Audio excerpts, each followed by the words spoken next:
नमस्कार दोस्तों, मेरा नाम है अजीत सिंह और पैसा बाजार हब में आप सभी का स्वागत करता हूं।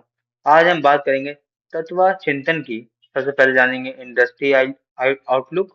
उसके बाद Q2 और H1 को फाइनेंशियल ईयर को हम हाइलाइट्स देखेंगे। फिर कंपनी के स्नैपशॉट्स देखेंगे, फाइनेंशियल परफॉर्मेंस देखेंगे, सपोर्ट और रेजिस्टेंस लेवल देखेंगे। फिर वैल्यूएशन पे बात करेंगे, टेक्निकल एनालिसिस करेंगे कंपनी का। सबसे पहले इंडस्ट्री आउटलुक की बात करें तो global chemical market 420 lakh crore रुपए की थी 2022 में, जो कि 2028 तक की हो जाएगी 540 लाख करोड़ की। अप्रोक्स 4.3% CAGR से ग्रोथ हो रहा है। स्पेशलिटी केमिकल सेगमेंट की बात करें जिसपे कंपनी का फोकस है, वो ग्रो हो रही है 7% CAGR से, जो कि 2028 तक की 95 से 100 लाख करोड़ की मार्केट कैप हो जाएगी। स्ट्रॉन्ग ग्लोबल डिमांड है वैल्यू एडेड स्पेशलिटी केमिकल्स की, जो लॉन्ग टर्म ग्रोथ में सपोर्ट करेंगे कंपनी को। Q2 और H1 फाइनेंशियल ईयर 2026 के हाईलाइट देखें तो Q2 में 123.5 करोड़ का रेवेन्यू हुआ है, जो कि 48% की ग्रोथ है ईयर ऑन ईयर बेसिस पे। इबिटा मार्जिन की बात करें तो 18% है, 298% की ग्रोथ हुई है ईयर ऑन ईयर बेसिस पे। पैट की बात करें तो पैट मार्जिन की तो 8% है, यहाँ पर 1594% की ईयर ऑन ईयर बेसिस पे ग्रोथ हुई है। ईपीएस Q2 में निकला है इनका 4.24, जबकि पिछली साल था -0.28। तो बहुत ही अच्छी ग्रोथ हुई है कंपनी की। अब हम हाफ ईयरली बेसिस पर देखें तो 240 करोड़ का रेवेन्यू हुआ है, ईयर ऑन ईयर बेसिस पे 27% की ग्रोथ है। और मार्जिन देखें अगर पैट के हाफ ईयरली बेसिस पे 6.9 के है, 265% की ग्रोथ है ईयर ऑन ईयर बेसिस पे। क्वार्टरली रिकवरी बहुत ही अच्छी है, लेकिन अगर हम हाफ ईयरली देखें H1 के अकॉर्डिंग देखें थोड़ी सी डाउन है। मतलब और अच्छी कर सकते थे, है तो अच्छी लेकिन और अच्छी कर सकते थे। अब हम कंपनी के फाइनेंशियल मैट्रिक देखेंगे। मार्केट कैप है 3,324 करोड़ की। करंट प्राइस है 1413 का। 52 वीक हाई है 1469 का और लो है 610 का। पी रेशियो 187 है, जो कि बहुत ही ज्यादा एक्सपेंसिव है। बुक वैल्यू है 316। अगर हम PV price to book value देखें तो 4.47 है, जो कि ओवर वैल्यूड नजर आ रहा है। Return on capital employed 1.2, return on equity 0.78, dividend yield 0.07। ये रहा। अब हम फाइनेंशियल परफॉर्मेंस देखेंगे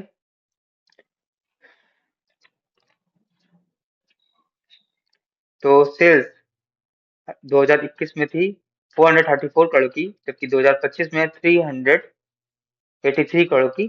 तो यहाँ पर हल्का सा डाउन ट्रेंड आ गया है 2021 से 25 के बीच में।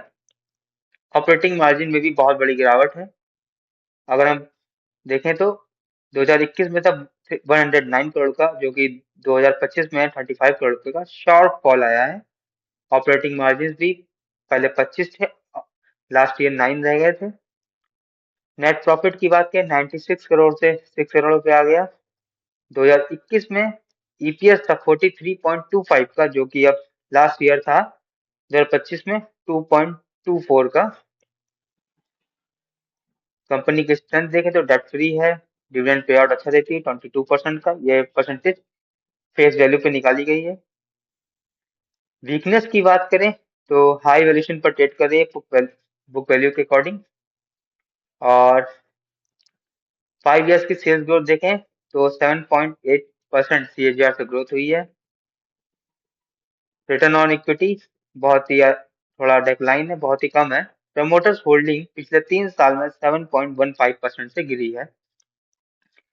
शेयर होल्डिंग पैटर्न की बात करें तो सितंबर 2025 के तो प्रमोटर्स होल्डिंग 72% है, फॉरेन इंस्टीट्यूशन 3.4, डोमेस्टिक इंस्टीट्यूशन 3.9, ये डाउन ट्रेंड में है, मतलब हल्के हल्के डीआई कम हो रहे हैं। पब्लिक की बात करें तो 20.7 है। अब हम सपोर्ट और रेजिस्टेंस लेवल स्टॉक के जानेंगे। सबसे पहला रेजिस्टेंस लेवल है 1463 का, जो पहला शॉर्ट टर्म हर्डल होगा अपसाइड मोमेंटम के लिए। दूसरा है 1515 का। तीसरा है 1561 का, ये बहुत ही बड़ा जोन है। सपोर्ट लेवल की बात करें, पहला सपोर्ट लेवल है 1366 का, दूसरा सपोर्ट लेवल है 1319 का, और तीसरा सपोर्ट लेवल है 1269 का। ये सबसे स्ट्रॉन्ग सपोर्ट लेवल है अगर वीकनेस आती है। अब हम वैल्यूएशन को थोड़ा समझेंगे रेशियोज के अकॉर्डिंग। पी रेशियो है कंपनी को 187। आइडियल रेशियो होना चाहिए 20 से 30 के बीच में, तो कंपनी ओवर वैल्यूड है highly. PV ratio price to book value की बात करें तो 4.47 है। आइडियल रेशियो होता है 3 से कम, तो इस साइड से भी ओवर वैल्यूड है। रिटर्न ऑन इक्विटी की बात करें 0.78 है। आइडियल होनी चाहिए 15 से ज्यादा, तो यहाँ पर वीक प्रॉफिटेबिलिटी है। रिटर्न ऑन कैपिटल एम्प्लॉयड है कंपनी की 1.2। आइडियल होना चाहिए 20 से ज्यादा। तो इनएफिशिएंट कैपिटल यूज कर पा रही है मैनेजमेंट, मतलब मैनेजमेंट कैपिटल का यूज बहुत ही अच्छी तरीके से नहीं कर पा रही है। इंटरप्राइज अपॉन इबिटा की बात करें तो 58 है। आइडियल होना चाहिए 15 से नीचे, तो इधर साइड से भी एक्सपेंसिव है। तो कंक्लूजन ये निकलता है, तत्व चिंतन ओवरवैल्यू नजर आ रही है हर फाइनेंशियल रेशियो के जरिए, रिसेंट क्वार्टरली इंप्रूवमेंट के बाद भी। अब हम कुछ टेक्निकल एनालिसिस करेंगे। तो आरएसआई है 73.7। आइडियल होता है 40 से 70 के बीच में, तो ओवरबॉट जोन में है, तो हो सकता है शॉर्ट टर्म में पुल बैक पॉसिबल हो। एडीएक्स ये है 43.3%। आइडियल होता है 25 से ऊपर, तो स्ट्रॉन्ग अपसाइड मोमेंटम दिखा रहा है, ये इंडिकेट कर रहा है। सीसीआई ये है 83.3। आइडियल होता है -100 से +100 के बीच में, तो पॉजिटिव है लेकिन नियर ओवरबॉट जोन के है। एमएसीडी 86.8 है, तो आइडियल होता है सिग्नल से ज्यादा होना चाहिए, तो बुलिश में है। करंट की बात करें, अगर सॉरी एमएसीडी अगर सिग्नल से ज्यादा है तो बुलिश ट्रेंड मानते हैं। न्यूट्रल ट्रेंड में है करंटली। एटीआर 63.0, कोई आइडियल फिक्स नहीं है इसके लिए। हायर होता है तो मोर वोलेटिलिटी होती है। प्राइस रेंज मोमेंटम रेंज में है। अब हम बीटा एनालिसिस करेंगे, तो 1 मंथ से 3 मंथ का देखें तो 2 निकल रहा है। आइडियल होना चाहिए 1 या फिर 1 से कम, तो हाई शॉर्ट टर्म में वोलेटिलिटी रहेगी स्टॉक में। 1 साल में अगर देखें तो 0.7 है, तो रिस्क मॉडरेट है। 3 साल का अगर देखें बीटा 0.4 है, तो स्टेबल है लॉन्ग टर्म बिहेवियर में। तो ये थी हमारी एनालिसिस तत्व चिंतन के ऊपर।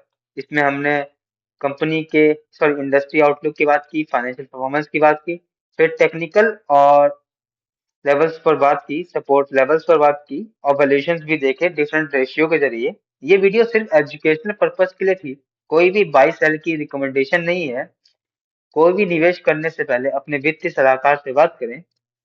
और अगर आपको किसी भी स्टॉक के बारे में जानना है, या फिर किसी सेक्टर के बारे में, या फिर किसी म्यूचुअल फंड या ईटीएफ के बारे में जानना है, तो प्लीज उसका नाम हमें कमेंट सेक्शन में बताइए, ताकि नेक्स्ट टाइम जब हम वीडियो बनाए तो उस स्टॉक को कवर कर सकें।